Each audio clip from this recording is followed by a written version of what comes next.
good evening and welcome to this week's edition of the Pete Mezzetti Show. My guest this evening is Lou Nescott Jr., who actually did a really cool fundraiser for the Sarah Foundation. We're going to talk about that for the next half hour. So Lou, welcome. How are you? Thanks, Pete. Good to see you. Thanks for having me. Hey, thanks for coming down. So you did a really cool fundraiser for the Sarah Foundation. We're going to talk about that, but let's start of why Sarah and exactly what you did. Man, those are two very good questions. Why Sarah? The genesis in part was driven on a personal level. Okay. I have a differently enabled cousin, a distant cousin that I conveniently forgot about because he wasn't part of my immediate family. But when both of his parents passed a few years ago, and now he's living in transitional housing in the Pittsburgh, Pennsylvania area, my sister, the oldest of in our immediate family, who is also the conscience of our family, reminded me, hey, you have cousin George, or Gio as he likes to be called. So I reestablished contact with him.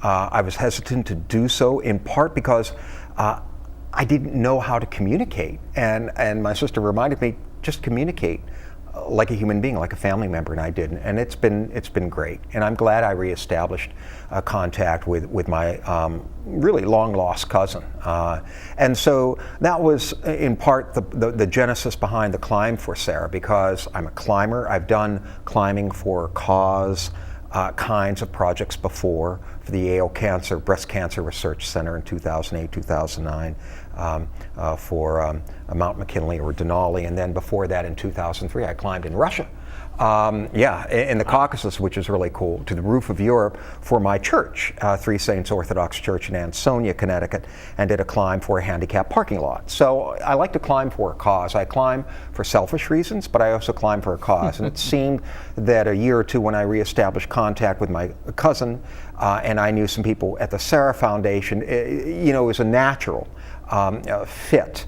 Why not continue to climb for a cause in the service of an organization like Sarah? And it just made perfect sense.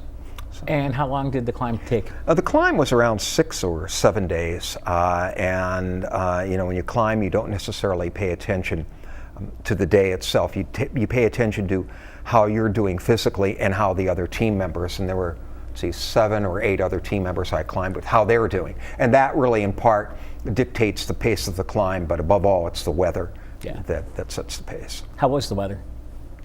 Predictable, temperate, as expected, which is really kind of unique because most mountains where I've been fortunate enough to climb in different parts across the globe, the weather has not gone according to plan, and that's the nature part. We can plan all we want, but sometimes we have to adjust our schedule accordingly. But yeah, we climbed the mountain in the projected time, and we're back down in, I believe, a period of 7 days. So it was good. Typically, from start to finish, how long did it take you to venture up? We went, you say venture. Venture. Venture. We started probably, I think, at around 4,000 or 5,000 feet, I can't remember, and made it to 19,341 feet. And I would say we did that in about 6+ days. Summit day was the hardest, I'll tell you. We did what's called in the climbing world an alpine start, which is typically when you climb at around midnight or 1 in the morning. Why? Because on a lot of snow and ice climbs you have to cross glaciers, which can be dangerous. So you want to cross them when the ice is the hardest, because if you cross at high noon, the ice is going to melt. It's soft. It'll melt, and you'll find yourself in a crevice, and that's not a good thing. Though there's no snow on Kilimanjaro, we did an alpine start at midnight, moving from 15,000 feet all the way to the summit and back, because we needed the time to gain that elevation over 4,000 feet. And then we descended back to camp at 15,000 and then to lower camp. So we probably put in, I would say, around a 13 to a 14, maybe a 15-hour day. Wow. It was long. Yeah, it was long. Yeah, the body reminds you, what are you doing? Exactly. Why are you not sleeping at this hour? It's all good. It's all good. So why, I guess we also want to mention some people associated with the Sarah Foundation. Along with my cousin Gio, who's a driver on a personal level, the people that opened doors for me, and I would be remiss if I didn't name them, please. Yeah, and it was, I pitched the idea, first of all, to Yetta Auger from Cheshire, who was then the development officer for the Sarah Foundation in Guilford. And Yetta is probably one of the most talented, gifted professionals I've ever met, executives I've ever met, certainly in the fundraising and executive management area. So I pitched her, she took it to the board, and we had the kind support of Brian Cohn and also of Guilford attorney C.J. Griffith. So they, in fact, were strong backers and supporters. Without those three people, without Brian and CJ and Yetta, this climb would not have happened. As a footnote, Yetta was the primary driver, very creative, thought of different ways and different avenues for fundraising to keep the spotlight on Sarah.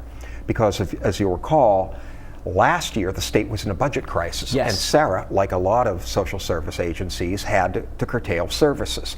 And this was a creative way to, A, raise money where every penny went into the Sarah Foundation pot, but more importantly, creatively to keep the spotlight on the Sarah Foundation. And so strategically and tactically in terms of fundraising, it made perfect sense. Now, for people that don't know, what exactly is the Sarah Foundation? The Sarah Foundation has been around over 60 years, delivering services to intellectually challenged men, women, and children here in the state of Connecticut. And you know, the story that I heard, that's not just lore, but it's part of the oral history and the written history of really a great foundation, is the fact that there were families who gathered along the shoreline over 60 years ago, passed around a coffee can to at least start the process of sharing funds and to look at ways in which they could provide some services to their own children and other families with children with similar challenges. So yeah, humble beginnings, but it has grown in reputation, stature, and reach in terms of what Sarah does. Exactly. Yeah. Now, was the climb a fundraiser for Sarah? It was. Okay. And that's, you know, it was a different kind of fundraiser. Okay. I mean, we all get, you know, pitches, particularly toward the end of the year, at least when you could get a tax credit of, would you please send in a check? And that's fine, that's great. And organizations, I think, feel the need, because it's so competitive sometimes, to stand out with a unique event which can hopefully capture the imagination of an existing patron or a new patron. And we felt, certainly with the support I had from Brian, CJ, and Yetta, we felt we had a unique, if you will, pitch.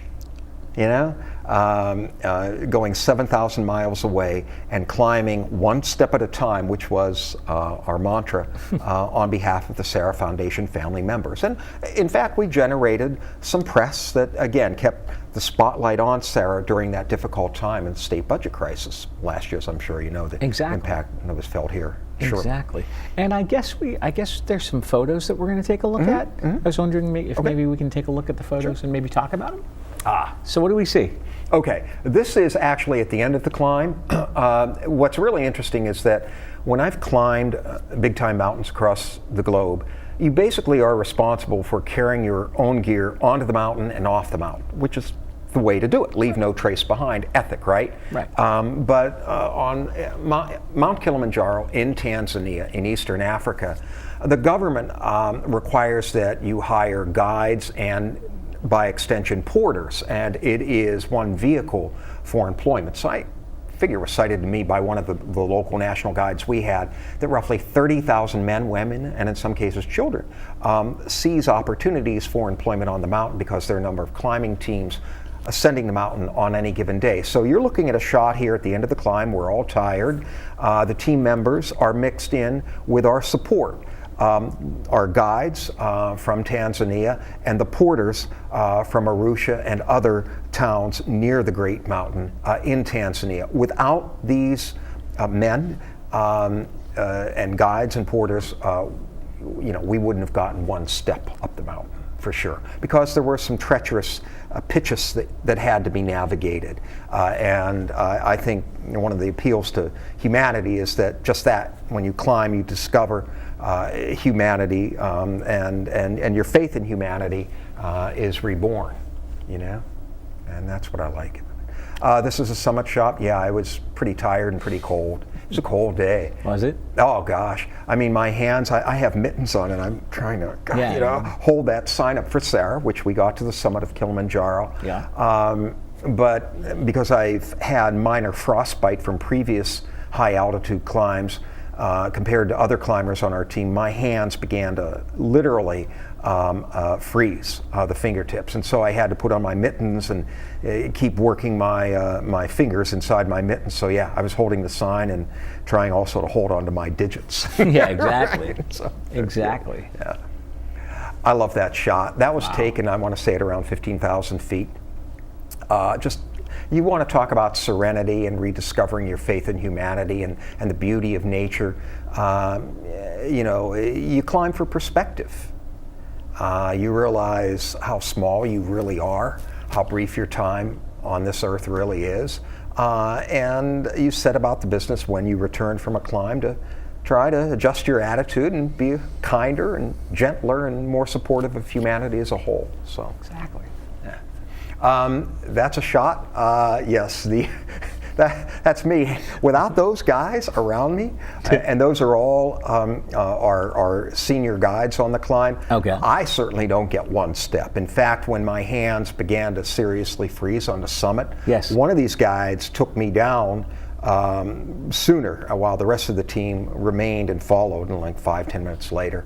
And made sure that I got back at least to high camp safely, reached in his bag, gave me, some juice and hot water to drink. And so, the skill, the care, and the concern, literally. That guy in the red hat Yep. and the Red Sox cap, I hope I don't offend any Yankee fans. Nah, it's okay. Watching your show, Pete, Nah, it's okay. doesn't get one step without those friends, I would call them, Wow. around me. Yeah, the guides. Pretty cool. Yeah, it really is. What is this? Yeah, well, this is around, 13, 14,000 feet we're climbing. Okay. Now there was a team right behind us, and we're taking a rest break, and that literally is, that's a drop off of a few thousand feet. And two of the women climbers took off their climbing gear and put on, I don't know what to call it, evening gowns.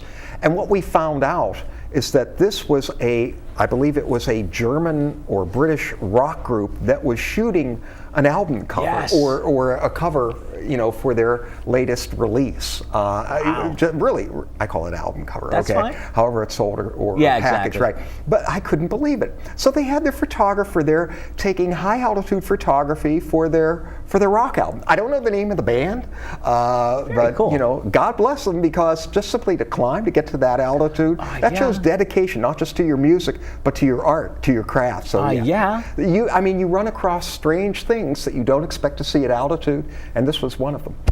Very cool. Yeah. Again, this is one of the lower camps. It's not just us on the mountain. I mentioned that there were roughly 30,000 guides and porters during the climbing season. Yes. And so you move through, 4 or 5 different camps, and you're not alone. There are large teams. We had 8 on our team, plus the support staff that you saw in the first photo. So that's just for 8 people. Some of these climbing teams can be 16, 25, 30. It depends upon the size. There was a national climbing team from Finland. Literally. Yeah, there were about 30 climbers, and you could imagine the support, porters and staff and local national guides for that. So we all share the camps, and camps break every morning, and we're looking at scenes of camps breaking for getting ready for the day's climb. So, yeah. I'm trying to do this, Pete, while I was conducting, I mentioned before your show, today, I was conducting medical experiments at altitude for the Quinnipiac University School of Medicine. I'm trying to fulfill my pledge and commitment to the Sarah Foundation and the Sarah family members. And personally, I'm also trying not to get hurt. Right. Yeah, right? Exactly. So I'm trying to keep all those things functioning, and at the same time, I'm trying to take Yeah. shots with my iPhone. Lou, would you mind sticking around? Absolutely. We'll be right back. Hey, let's check out this park.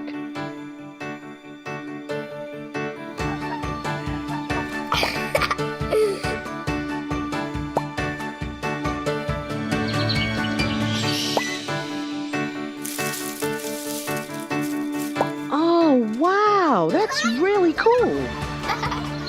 To find a great local park or forest near you, go to discovertheforest.org.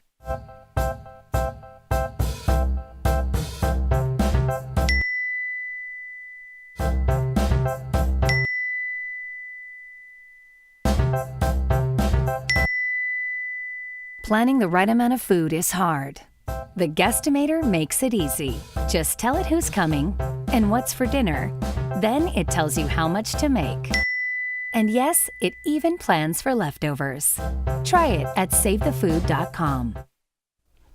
And welcome back to this week's edition with the Pete Mezzetti Show, sitting here with Lou Nescott, who climbed Mount Kilimanjaro for the Sarah Foundation. Lou, welcome back. Good to be back. Thanks for sticking around.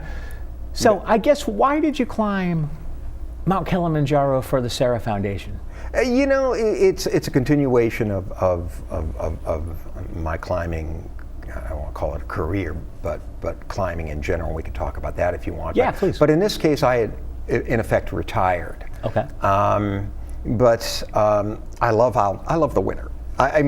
Listen. I've adopted Connecticut as my state. I've lived here for over 30 years. I love the shore. I love lobster. Yeah, I love, the months that we're in, June, July, August, right? New England, right? Exactly. But I also love the winter. I'm one of those people that you'll see either with snowshoes on or going for a hike in sub-zero cold. Particularly when there's snow outside, we get a decent snow. I just love to bundle up and go out. I don't know why, but I do. So I hadn't climbed. My last big time climb was Denali in Alaska, which is one of the 7 summits, over 20,000 feet without oxygen. That was serious, and that's probably where I also might have further damaged frostbite. Your fingers. Tips of my fingers, frost snip it's called. So, I stepped back from that, took a breather literally and said, you know what, I'm done. I'll stay in shape, I'll hike, I'll trek around Connecticut, I'll look for smaller hills to climb on the weekend. But again, because the genesis of this was my cousin Gio, the Sarah Foundation, trying to figure out how they could continue to increase their visibility, particularly during the state budget crisis, and the fact that Yes. Pitching yet a auger saying, look, I think I might have one more climb in me, and I like to climb for a cause, for a mission. If you want me to talk a little bit, Absolutely. I grew up in a steel town, a gritty steel town, which has since gone away. 8,000 good union jobs outside Pittsburgh, McKeesport, Pennsylvania. It's still there, right, but the mill has gone and the town's not the same. And so I have an affinity, for example, the valley here in Connecticut and Ansonia, where I went to Three Saints Orthodox Church for many years. And so, whenever I go to Ansonia in particular, I think of my town, because it's kind of varied. It resembles my town, but it not only survived, but it's thriving, right? Yes. And in a town like Ansonia, where I grew up over 5 decades ago, it was a tough upbringing. I was raised in a very strict household. You had to prove your mettle every day, right? And when things got tough in my life personally, because I was really an overweight kid in junior high and up through almost the end of high school, where food was the only thing I could control. I was this, if you will, baby of the family, and I also was the punching bag in neighborhood until I said no more, right? But climbing was a way in which I could personally, or when things got challenging at home, go for long walks. Yeah. Now, there were no mountains in my steel town. There are no mountains in Ansonia, right? But along the river, or along the streets, it was a place where my office, right? Mm-hmm. So that's in my teen years, formative years. When I left home at 18, I continued trekking, and I enjoyed the outdoors precisely for that reason. As I've been fortunate enough to go through life, walking, and by extension trekking and climbing, which is a more aggressive form of walking, it's just more vertical, forces me to pull my concentration, forces me to shed the veneer That's what climbing does. Of life, the smiles, the masks we wear, the transactional basis of life, basing things on power or money or looks or, just sort of the things that challenge us every day in terms of everyday relationships and prestige and the chase for prestige, all of it. We suffer from that. We're human beings, right? Climbing strips that away. So when you climb and do a big time climb, the first thing that goes away is hygiene, how you look. You don't shave, right? You keep clean enough to function, right? You don't eat, you fuel your body because you're burning through thousands of calories. And then if you're fortunate to make it to the summit, there really are no words. It literally is a step at a time where you put your foot as your summit, and when you actually make it to the summit, you look down, you may snap a photo, and then you go back home. And what you're left with is, if you will, I guess, a sense of cleansing. Okay. So I climbed typically not just for the physical challenges, but got more vertical through life, right? But I've been blessed and fortunate to stand on some peaks, but I climbed for perspective. And as I mentioned before, which is a selfish reason, perspective, right? But also for a cause, and so again, that's why I came out of retirement and did the Sarah climb for the reasons. A selfish reason of regaining perspective in my life and the challenges I'm facing right now, which climbing gives me, but also to keep that spotlight, as I've said before, on the Sarah Foundation. Exactly. Yeah. Now, let's talk, when you were up climbing, how was the weather? You mean on Kilimanjaro? Yeah. It's really interesting. You'll love this. Most of the big time climbs I've done are snow and ice, so you have to wear crampons and heavy parkas, right? Yeah. And crampons, I don't know if you know what they are, but just think of it with all due respect, like a woman's stiletto heel times 10, and they're sharp steel spikes, and you put it on your shoe, and you literally have to push into the ice and snow, right? And that's how you gain traction. On Kilimanjaro, there's no snow, so I had to do a rock climb. Problem number one, I've never rock climbed. Oh no. Yeah, well, I mean, it's kind of like, well, here we are, Pete, what do you do? So I had to do a rock climb, and I'm with rock climbers who are saying, don't worry about it. It's not a technical climb. It's like, excuse me, I don't know about you, but I'm having to use 3 or 4 points of contact to get from here to there. Yeah, so it was a rock climb, which was really interesting. The weather was predictable. Okay. Because on mountains, again, we talked about this before the show, weather in the end will dictate the pace of your team along with your team's health. Yes. Our team was, for the most part, healthy, and the weather held. So this is one time, according to plan, when we made it according to schedule. Weather was temperate, but it was a rock climb. It was cold and hard on summit day.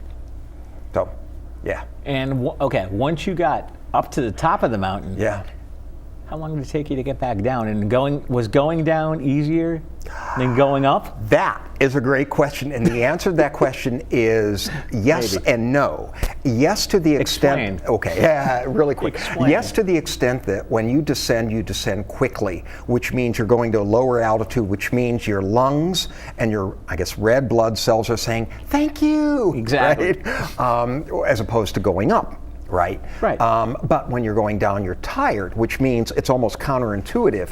Let me put it to you this way: if you're climbing up, you can almost lean into the mountain. If you're coming down, you're having to lean back and squat and go down the mountain.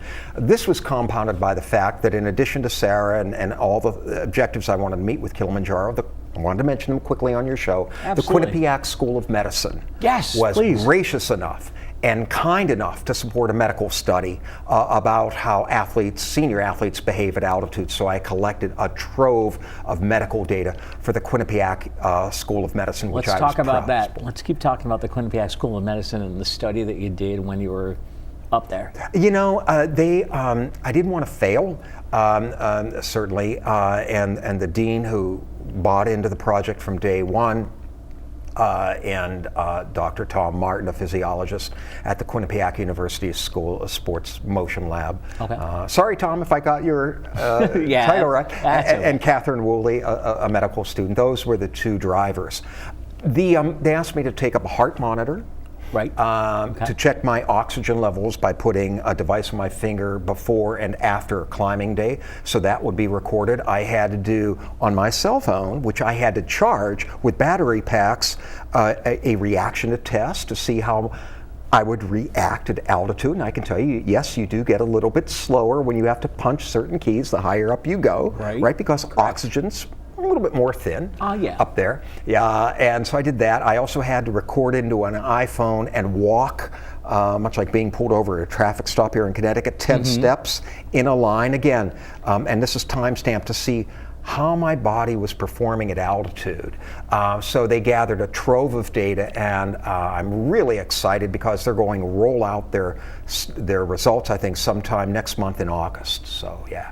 That's another visit for you, the Quinnipiac University Sports Med Lab, Motion Lab. Motion Lab, and certainly from the dean on down, First Rate Medical School. And so that was going on in addition, and there was one day when I thought, oh my God, my heart monitor's not working. I don't want to miss collecting this data. No, definitely not. So, yeah.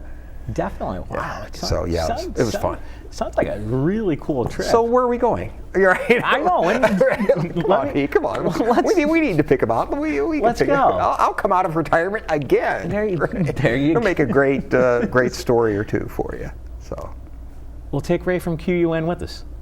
Say again? We'll take Ray with us. Why not take all of the WQUN family? Right? We could do that. Well, and they were also, sponsored. They were also sponsored. You know what? We're out of time. We are. Pete, thanks for having me. Lou Nescott, thanks for coming down. We'll see you soon. You bet. On behalf of Lou Nescott, I'm Pete Mezzetti. Thanks, good night, and we'll see you next time.